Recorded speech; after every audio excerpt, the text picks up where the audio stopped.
लोकसभेच्या रणधुमाळीनंतर आता विधान परिषद शिक्षक पदवीधर मतदारसंघासाठी निवडणुकीची घोषणा झाली आणि सगळीकडे त्याची रणधुमाळी तयारी आणि उमेदवारांची चर्चा सुरू आहे। सुरुवातीला ही तारीख 10 जून देण्यात आली होती, मात्र आता ही तारीख बदलण्यात आली असून 26 जूनला मतदान पार पडणार आहे। मुंबई पदवीधर, कोकण विभाग पदवीधर, नाशिक विभाग शिक्षक तसेच मुंबई शिक्षक मतदारसंघ या 4 जागांकरता निवडणुका होत आहेत।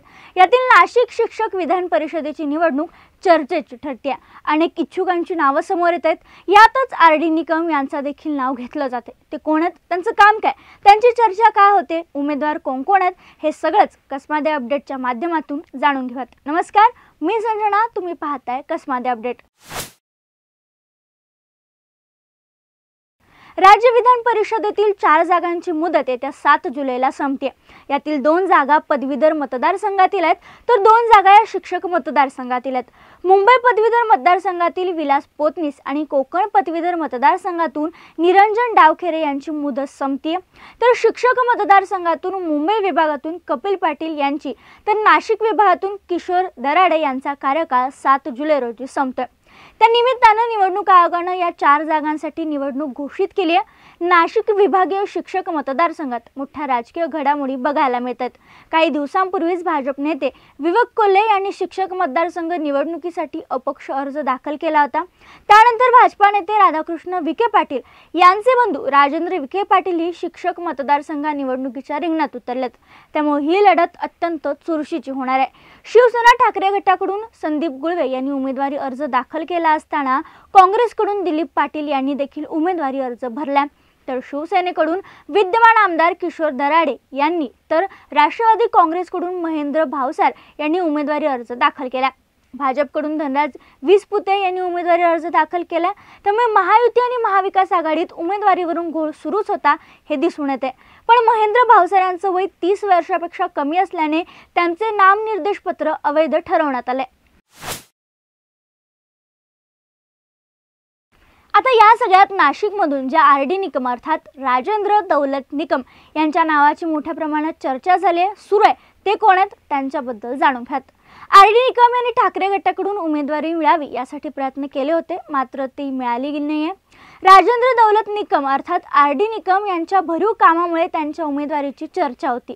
ते गेली 30 वर्षापासून शिक्षक चळवळीत सक्रिय आहेत।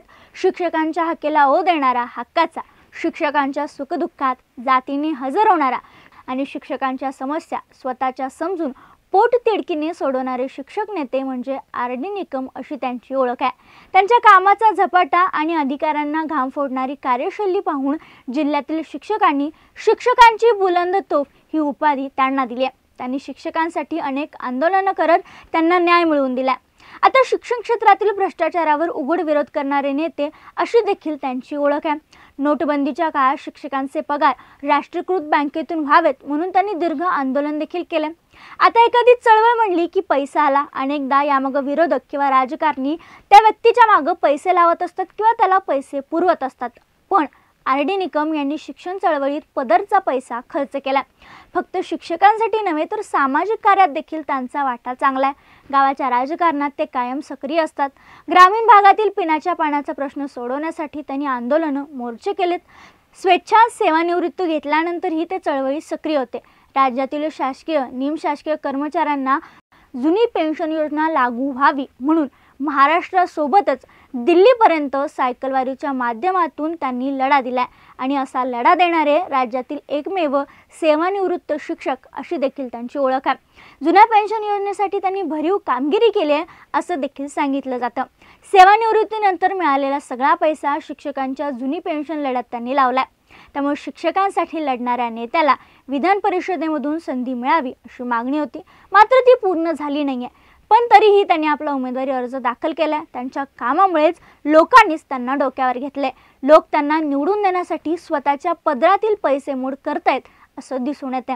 शिक्षकाला शिक्षकाची जाण असते, म्हणूनच आपला नेता शिक्षकच हवा असा आग्रह केला जातोय। त्यामुळे आता ही जी लढाई आहे ती धनशक्ती विरुद्ध जनशक्ती अशी होणार आहे। त्यामुळे आता निकम यांचं लढणं कोणाच्या पथ्यावर पडेल की निकम हे निवडून येतील, जिंकून येतील हे पाहावं लागणार आहे।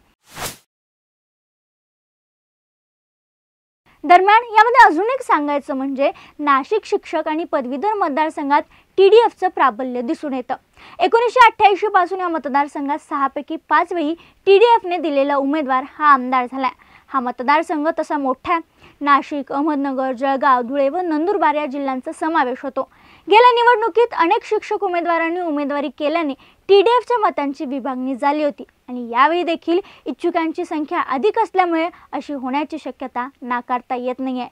दरम्यान या सगळ्यात निकम यांचं लढणं महत्त्वाचं ठरणार आहे। या सगळ्यावर तुमचं मत काय आम्हाला कमेंटमध्ये नक्की सांगा। व्हिडिओ आवडला असल्यास लाईक शेअर करायला विसरू नका आणि अशाच व्हिडिओसाठी कसमादे अपडेटला आठवणीने सबस्क्राईब करा।